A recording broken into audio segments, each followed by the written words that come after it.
In today's video, we cover Rashford's shocking Aston Villa rumors, a Wonderkid link to Man United, and Ruben Amorim's Sir Alex Ferguson reality check.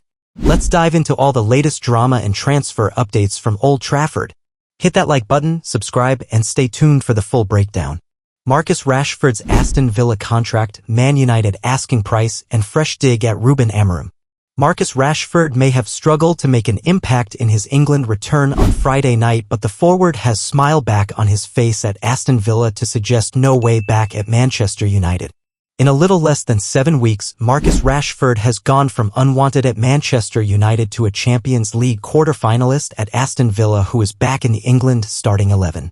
And while his performance in Friday night's 2-0 win over Albania led to new head coach Thomas Tuchel demanding more impact, there is evidence that Rashford should do all he can to make his departure from Old Trafford permanent this summer. But it may not be straightforward, with the financial reality likely to have a big say on what happens to one of the country's most talented players as he looks to find his way back to a consistently high level. Here is how things stand and what we know a couple of months out from clarity around Rashford's future. Villa agreement. When Rashford completed his loan switch at the end of the winter window, it was widely reported that Villa had an option, not an obligation, to buy him for £40 million. A knockdown price for Rashford at his best, but at the time a risk considering how below that level he has performed for much of the past 18 months. United sources also suggested that Villa would be paying 3/4 of his £325,000 a week salary, making him by some distance the best paid player in Unai Emery's squad. And his return to the Three Lions fold has led some to believe United could look for more than was initially agreed with their Premier League rivals. But with Villa in a strong negotiating position, it remains to be seen whether they could actually do so. What do United want? It is not crystal clear, but all signals are that the owners will look to move on their biggest earners to enable Ruben Amorim a chance to refresh a stale and underperforming squad. As a cost-saving measure, something that Ineos have made clear is the top priority. It makes abundant sense for Rashford to be sold, but there remains a lingering feeling that Rashford belongs at his boyhood club. His United deal continues until the summer of 2028. Amorim, meanwhile, has made it clear that he only wants players willing to give it their all, and his comments after the win against Fulham in January signaled that Rashford, in the coach's opinion, was not putting the work in. Players make feelings clear. Rashford, unsurprisingly, has been quiet throughout this, save for a couple of social media posts. I got my answer. Former Manchester United player reveals career-changing chat with Erik Ten Hag. Man United fans were excited to see what James Garner could do in 2022, but he was quickly allowed to leave the club. James Garner believes the injury he sustained during Erik Ten Hag's first training session in charge at Manchester United damaged his chances of establishing himself at Old Trafford. Garner progressed through United's academy and hoped to play a prominent role in Ten Hag's first season following an excellent loan spell with Nottingham Forest, who he helped gain promotion to the Premier League. However, Ten Hag made Garner available for transfer in the summer of 2022, and he signed for Everton for an initial fee of £9 million, which could eventually rise to £15.5 million. Speaking shortly after his departure, Garner admitted his departure was disappointing, and he recently provided further insight into why he felt leaving United was the best choice. I felt like I had a chance because I'd proven myself on loan, Garner told the More Than a Match podcast. They could see that I was serious to try and take up a spot, but obviously the new manager came in, Ten Hag, and I got injured on the first day of preseason, which killed me.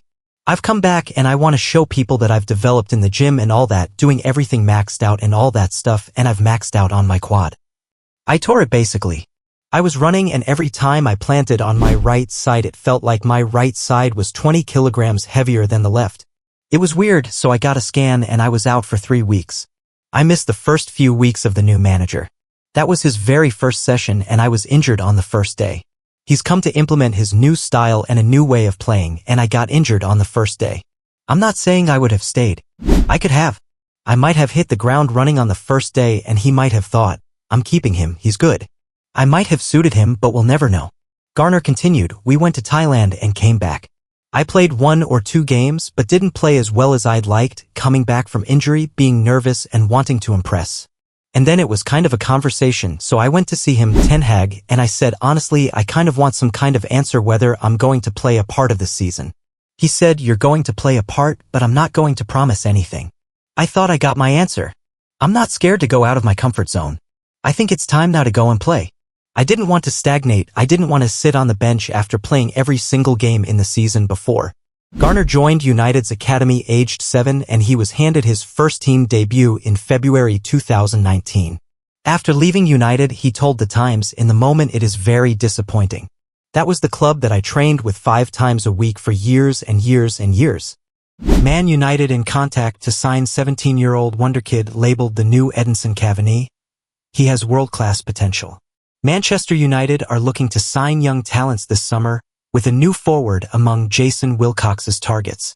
Sir Jim Ratcliffe has long been clear that signing the stars of tomorrow is the transfer philosophy that Manchester United are working under for the foreseeable. Rumored targets ahead of the summer window have ticked this box, with Jason Wilcox taking a leading role in recruitment.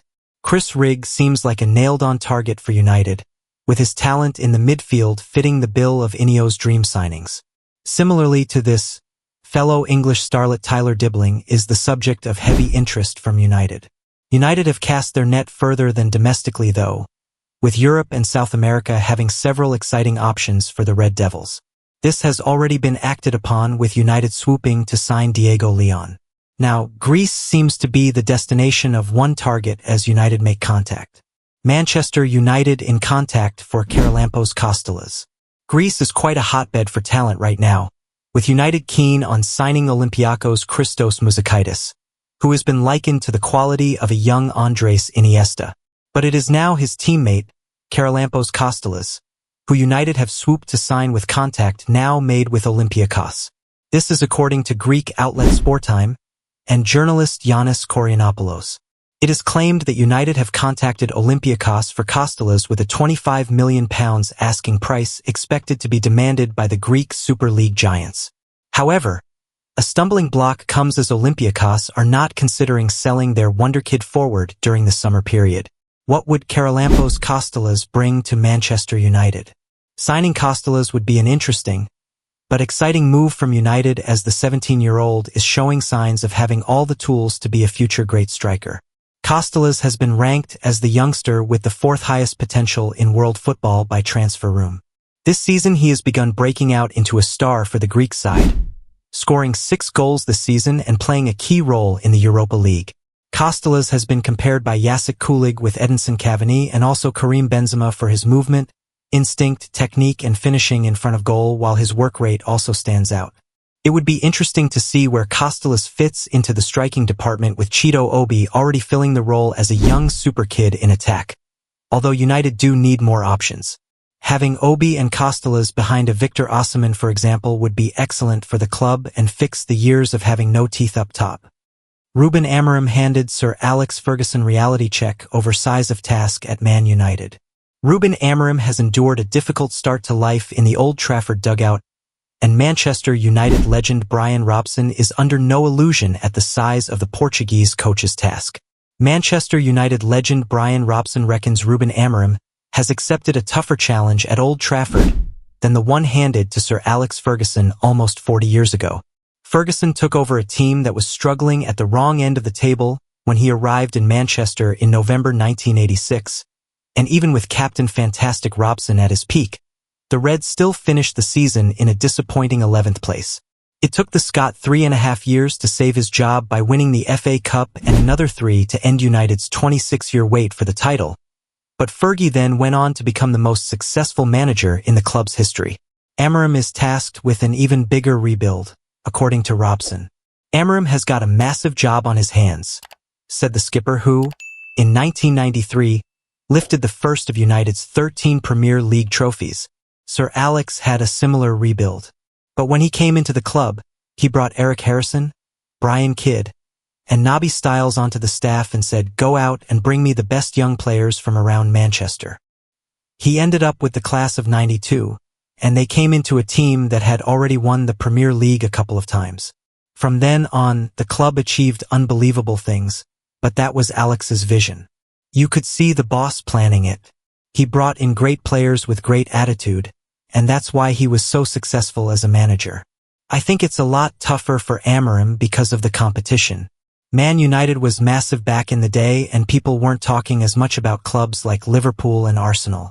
But now there are a lot of massive clubs with big owners. You've got a lot more competition now than Fergie had back in the day. Robson became a captain who led by example when he arrived from West Brom in a British record £1.5 million deal in 1981. He is remembered as one of the great number sevens for both club and country.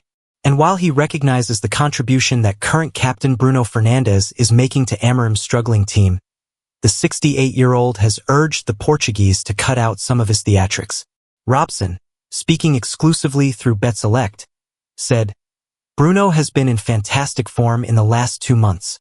I think the manager has told him, you've got to be a leader on the pitch. Bruno is so confident at the moment and he's making a massive difference. Bruno has done what I'd expect of a United captain. Unfortunately, the team hasn't been good enough to win as many major trophies as a club like Manchester United should win. When you're at Manchester United, you want to be winning the league and European competitions." Robson added, "I just hope Bruno stays away from the rolling over when he gets tackled and that sort.